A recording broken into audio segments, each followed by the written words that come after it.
নমস্কাৰ মুহূৰ্তত জনাব বিচাৰিছো অন্য এটা ডাঙৰ খবৰ ইতিমধ্যে অসমৰ ৫টা সমষ্টিৰ উপনিৰ্বাচনৰ ভিতৰত ইতিমধ্যে ৪টাকৈ সমষ্টিত জয়লাভ কৰিছে বিজেপি আৰু শেহতীয়া পৰ্যায়ত এতিয়া ধলাই সমষ্টিত জয়লাভ কৰিছে বিজেপি প্ৰাৰ্থীয়ে আৰু এই মুহূৰ্তত জনাইছো ডাঙৰ খবৰটো এবাৰ বিজেপি প্ৰাৰ্থীয়ে জয়লাভ কৰিছে ধলাই সমষ্টিৰ পৰা ৰাজ্যৰ ৫ সমষ্টিৰ মাজত ৪টা সমষ্টিতে বিজেপিয়ে নিজৰ দখললৈ আনিছে ধলাই ১০,০০০ ভোটৰ ব্যৱধানত নিহাৰ ৰঞ্জন দাসৰ জয়লাভ ১০,০০০ ভোটৰ ব্যৱধানত নিহাৰ ৰঞ্জন দাসে জয়লাভ কৰিছে আনহাতে কংগ্ৰেছৰ ধ্ৰুৱজ্যোতি পুৰকাষ্ঠৰ পৰাজয় ধ্ৰুৱজ্যোতি পুৰকাষ্ঠই পৰাজয় বৰণ কৰিছে ধলাই সমষ্টিত ১৬টা ৰাউণ্ডৰ ভোট গণনাৰ অন্তত বৃহৎ জয়লাভ কৰিছে বিজেপিৰ প্ৰাৰ্থী নিহাৰ ৰঞ্জন দাসে সামগ্ৰিক বাদ দি ৪টা সমষ্টিতে উৰিল গেৰুৱা পতাকা ৪টা সমষ্টিৰ ভিতৰত বিশেষকৈ চাবলৈ গ'লে বঙাইগাঁও সমষ্টিত অসম গণ পৰিষদে জয়লাভ কৰিছে অন্যহাতে চেডলি সমষ্টিত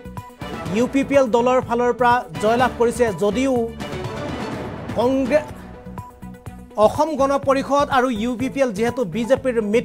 মিত্ৰ দল গতিকে অসমত ৫টা সমষ্টিৰ ভিতৰত ইতিমধ্যে যি ৪ নম্বৰ সমষ্টি ধলাই সমষ্টিত এতিয়া বিজেপিৰ প্ৰাৰ্থী নিহাৰ ৰঞ্জন দাসে জয়লাভ কৰিবলৈ সক্ষম হৈছে প্ৰায় ১০,০০০ ভোটৰ ব্যৱধানত জয়লাভ কৰিছে নিহাৰ ৰঞ্জন দাসে বিশেষকৈ ধলাই সমষ্টিৰ পূৰ্বৰ বিধায়ক আছিল পৰিমল শুক্লবৈদ্য প্ৰাক্তন মন্ত্ৰী পৰিমল শুক্লবৈদ্যই সংসদীয় নিৰ্বাচন খেলাৰ পাছতে ধলাই সমষ্টিটো তেওঁ খালী হৈ পৰিছিল আৰু ধলাই সমষ্টিত নিৰ্বাচনত প্ৰতিদ্বন্দ্বিতা কৰিছিল বিজেপিৰ ফালৰ পৰা নিহাৰ ৰঞ্জন দাসে অন্যহাতে কংগ্ৰেছৰ ফালৰ পৰা তাত প্ৰাৰ্থী প্ৰক্ষেপ কৰা হৈছিল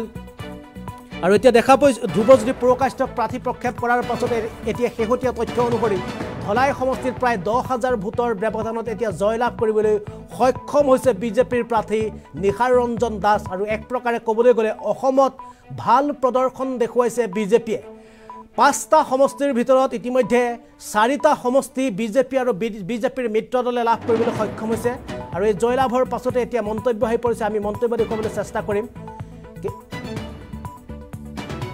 আৰু কিছু মুহূৰ্তৰ পিছতে আমি নিহাৰ ৰঞ্জন দাসৰ যি মন্তব্য হৈছে মন্তব্য আপোনালোকক দেখুৱাবলৈ চেষ্টা কৰিম কিন্তু পুনৰ আপোনালোকক জনাব বিচাৰিছোঁ যে এইবাৰ ধলাই সমষ্টিত বিজেপিৰ বৃহৎ জয় প্ৰায় ১০,০০০ ভোটৰ ব্যৱধানত কংগ্ৰেছৰ প্ৰাৰ্থী ধ্ৰুৱজ্যোতি পুৰকাষ্ঠক পৰাস্ত কৰিছে বিজেপিৰ প্ৰাৰ্থী নিহাৰ ৰঞ্জন দাসে পৰিমল শুক্লবৈদ্যই সংসদীয় নিৰ্বাচনত অংশ লোৱাৰ পাছতে প্ৰতিদ্বন্দ্বিতা কৰাৰ পাছতে এই সমষ্টি খালী হৈ পৰিছিল আৰু এই সমষ্টিত বিজেপিৰ ফালৰ পৰা প্ৰাৰ্থী প্ৰক্ষেপ কৰা হৈছিল নিহাৰ ৰঞ্জন দাসক অন্যহাতে কংগ্ৰেছে প্ৰাৰ্থী প্ৰক্ষেপ কৰিছিল ধ্ৰুৱজ্যোতি পুৰকাষ্ঠক আৰু শেহতীয়া পৰ্যায়ত দেখা পোৱা গৈছে যে ধ্ৰুৱজ্যোতি পুৰকাষ্ঠ অৰ্থাৎ কংগ্ৰেছক পৰাস্ত কৰি বিজেপিয়ে জয়লাভ কৰিছে বিজেপিৰ প্ৰাৰ্থী নিহাৰ ৰঞ্জন দাসে প্ৰায় ১০,০০০ ভোটত জয়লাভ কৰিবলৈ সক্ষম হৈছে আৰু মাত্ৰ এটা সমষ্টি বাকী আছে যিটো সমষ্টিত এতিয়া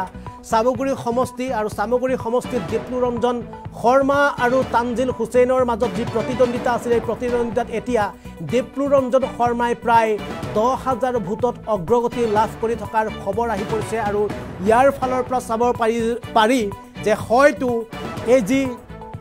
উপনিৰ্বাচন আছে উপনিৰ্বাচনত ৫টা সমষ্টিৰ হয়তো ৫টা সমষ্টিতেই বিজেপি আৰু বিজেপি মিত্ৰ দলে জয়লাভ কৰাৰ সম্ভাৱনা আছে ইতিমধ্যে ৪টা সমষ্টিত জয়লাভ কৰিছে আৰু মাত্ৰ এটা সমষ্টি আৰু এই সমষ্টিত জয়লাভ কৰিলে বিজেপিৰ দখললৈ যাব উপনিৰ্বাচনৰ ৫টা সমষ্টিৰ পাছুতাই